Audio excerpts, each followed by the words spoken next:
భూపాలపల్లిలో దారుణ హత్య. కేసీఆర్పై కేసు పెట్టిన రాజలింగమూర్తిని చంపిన దుండగులు. మేడిగడ్డ నిర్మాణంలో అవినీతి జరిగిందంటూ ఫిర్యాదు. బ్యారేజీ డ్యామేజీకి కేసీఆర్, హరీష్ రావు తదితరులే కారణమంటూ కోర్టులో పిటిషన్.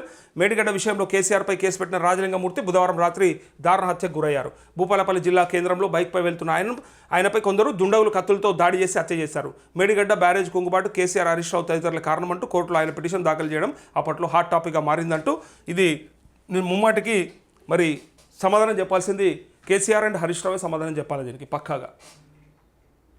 మీ పైన పిటిషన్ ఉన్నది కాబట్టి మీరు జైలుకు పోతారేమో అని అనుకుంటా ఉన్నారు కాబట్టి ఇలా ఆయన మీద ఇట్లాంటిది జరిగింది అంటే మరి మీ సానుభూతి పరుల మీరైతే ప్రేరేపిస్తారని ఎవరు భావించట్లేదు. కానీ ఇలాంటివి జరగకూడదు కదా.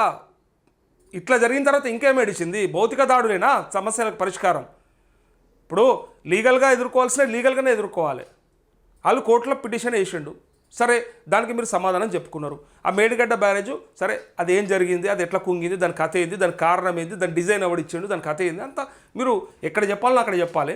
బట్ మీరు చెప్పేది చెప్తా ఉన్నారు కానీ మీ సానుభూతి పరులే అయి ఉండొచ్చు, లేదా ఆయనకు వ్యక్తిగతంగా కూడా ఇంకేమన్నా ఉంటాయి, వ్యక్తిగత కక్షల ద్వారా కూడా జరగవచ్చు. కానీ తిరిగి ఎక్కడికి వస్తుంది అంటే ఇలా కేసీఆర్ బయటకు వచ్చిండు, ఆయన మీద కేసు పెట్టిన ఆయన చచ్చిపోయిండు. ఇది ఇలా మాట సోషల్ మీడియాలో వస్తూ ఉంది. ఏదైనా సరే చర్చ ఖచ్చితంగా వస్తుంది. మరి ఇలాంటివి మీ పార్టీ నుంచి కానీ గతంలో 10 ఏళ్ల కాలం పాటు అధికారంలో ఉండి తెలంగాణ సమాజం అంటే ఏంది, ప్రభుత్వంలో మరి మీరు ఎట్లా చూసారు ప్రజలని, ఇవన్నీ కూడా సాక్ష్యాలు ఉన్నాయి. సో ఇట్లాంటివి మాత్రం పునరావృతం కాకూడదు. ఇప్పుడు అయింది కూడా నిజంగా దారుణమైన చర్యనే. ఇది దౌర్భాగ్యం. ఇది ఇప్పుడు వాళ్ళ మీద కేసు పెట్టిండనే చంపినరు అనే మాట వస్తుంది. అది ఏదైనా కారణాలు అయి ఉండొచ్చు. మరి పోలీసులు బరాబర్ విచారణ చేసి దాన్ని కరెక్ట్గా చెప్పాల్సి ఉంటుంది. మరి దేని ద్వారా జరిగింది? పిటిషన్ అయితే పోదు కదా. ఆయన చంపినంత మాత్రాన మీరు చేసిన తప్పిదాలు అయితే పోవు కదా. కానీ ఎవరు చంపినరు?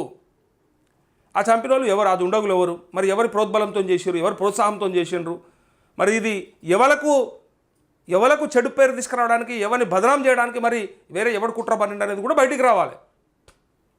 దీని ద్వారా మరి ప్రభుత్వ పెద్దలే ప్రోత్సహించి మరీ చేపించి కేసీఆర్ను బదనాం చేయడానికి ప్రయత్నం చేస్తున్నారు అని కూడా చర్చ వస్తుంది. అందుకే దీనిపైన ట్రాన్స్పరెంట్గా ఉండాలి, ట్రాన్స్పరెన్సీ కావాలి, పక్కాగా పారదర్శకంగా విచారణ జరిగి ఫైనల్గా దాన్ని ఏంది ఎట్లా జరిగింది, ఆయన ఎందుకోసం అట్లా చనిపోయిండు, మరి వాళ్ళంతా కూడా ఎందుకు అట్లా ఇష్టం ఉన్నట్టుగా ఎంత దారుణంగా హత్య చేశారంటే అంత దారుణంగా హత్య చేశారని రాజలింగమూర్తి నా పేరు.